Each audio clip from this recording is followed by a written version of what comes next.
প্রতিদিন বের হয়, আপনি বোঝেন না কারে দেখাইতে বের হয়? আপনার চোখে কোনো শরম নাই? আপনি এই মেয়েটার বাপ না? আপনি এই মহিলার স্বামী না? আপনি এত বেশরম কেমনে হইলেন? আপনি বাইচা রইলেন কেমনে? রাসূলুল্লাহ সাল্লাল্লাহু আলাইহি ওয়াসাল্লাম বলেন, কসম আল্লাহর, এটা হাদিস, যেই পুরুষ তার স্ত্রী সন্তানের জন্য অশ্লীলতা, বেহায়াপনা, নাফরমানি, বেপরদিগি পছন্দ করে, মেনে নেয়, স্বীকৃতি দেয়, আল্লাযী ইউকিররু আহলাহু আল খুবুস, নবীজি বলেন সেই পুরুষ দাইয়ুস।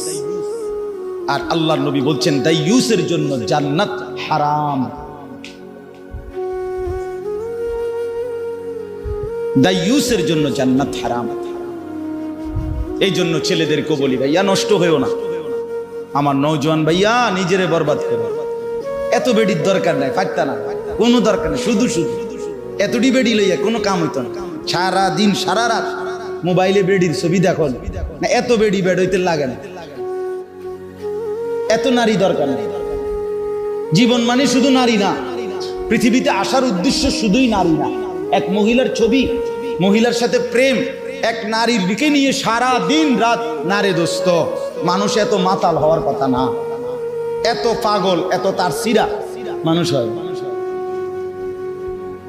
নারী তো প্রয়োজন মানুষের মধ্যে ক্ষুধার চাহিদা, এটা কে দিছে?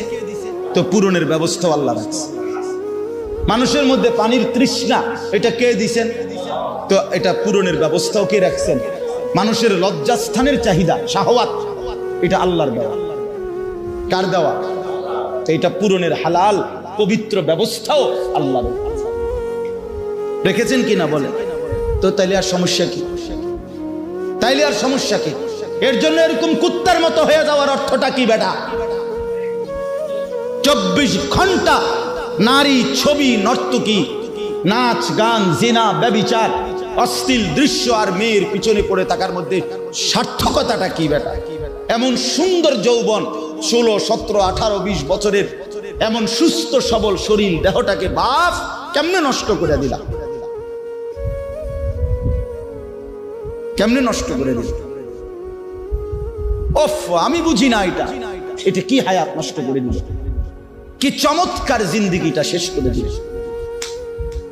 হায় হায় হায়, আল্লাহ আমাদেরকে মাফ করে দেন।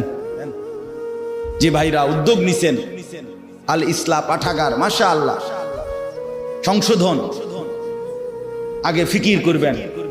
শুধু কেবল ফেসবুক, শুধু মোবাইলে ছবি আসলো, ইউটিউবে ছবি আসলো, ফেসবুকে এই করেছেন সেই করেছেন, শুধু এতটুকুতেই খুশি হইবেন না।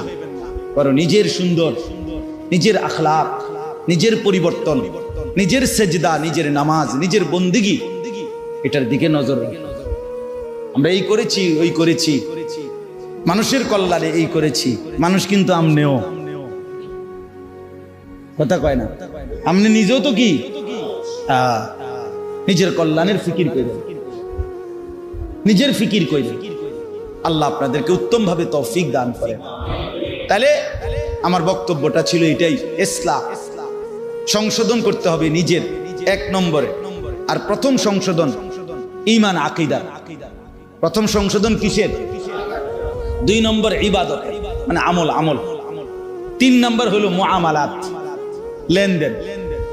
আমরা চলতে গিয়ে জীবন চলার পথে জমির বেচা কিনা, এরপরে আমাদের সমস্ত উৎপন্ন কর্ম, আমরা যে উপার্জন করি, উপার্জনের যার যেটা পন্থা, চাকরি বলেন, ব্যবসা বলেন, ক্ষেত বলেন, যেটাই বলেন, যে যেমনি রোজগার করে, এর রোজগার মানেই লেনদেন।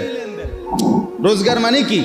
কেউ পণ্য দেয়, কেউ টাকা দেয়, কেউ শ্রম দেয়, কেউ মজুরি দেয়, এই না কথাটা? মানে লেনদেন হয় এখানে। আমি শ্রম দিচ্ছি, আপনি আমারে পারিশ্রমিক দিচ্ছেন। আমি মাল দিচ্ছি, আপনি আমারে কি দিচ্ছেন? টাকা দিচ্ছেন। আমি জমি দিতেছি, আপনি আমারে মূল্য দিতেছেন, মানে লেনদেন। এইটাই মুআমালা। এইটাকেও সংশোধন করা আছে। এটার মধ্যে কোনো হারাম আছে কিনা, সুদ আছে কিনা, ঘুষ আছে কিনা, অবৈধ উপার্জন আছে কিনা, হারাম আছে কিনা, এটাকে বাছাই করে সংশোধন। আপনি যেমন কোম্পানি বলছে আপনারা এভাবে আমরা কিস্তি দেব, আপনার থেকে এভাবে টাকা নেব, আপনি এটা তো কোম্পানি না বলছে, কিন্তু আপনার উচিত একজন আলেমে দ্বীনকে জিজ্ঞেস করা যে হুজুর আমার দোকানের ব্যবসাটা হলো এই, আমারে এই কোম্পানি এভাবে মাল দিতে চায়, এভাবে টাকা নিতে চায়, আমার এটা দেওয়া নেওয়া ঠিক হবে কিনা, এটা কি 10টা মিনিট আধা ঘন্টা একজন আলেমের কাছে জিজ্ঞেস করে নেওয়া যাইতো না? কথা বলেন না কেন? না, কিন্তু আপনি দেখেন এটা জিজ্ঞাসা করতে রাজি। আমার সম্পদের উপরে এটা জিজ্ঞাসা করা উচিত যে আমার লেনদেনটা সহি কিনা।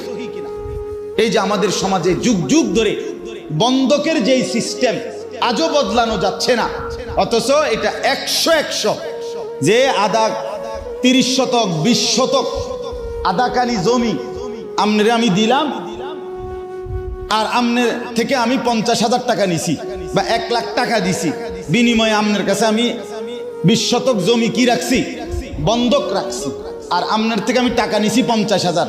এখন আমাদের দেশের নিয়ম কি, যে যতদিন পর্যন্ত এই 50,000 টাকা সুদ না করবে, এবারে না দিতে পারবো, অতদিন এই 20 শতক জমি উনি ভোগ করবে। এটা না নিয়ম?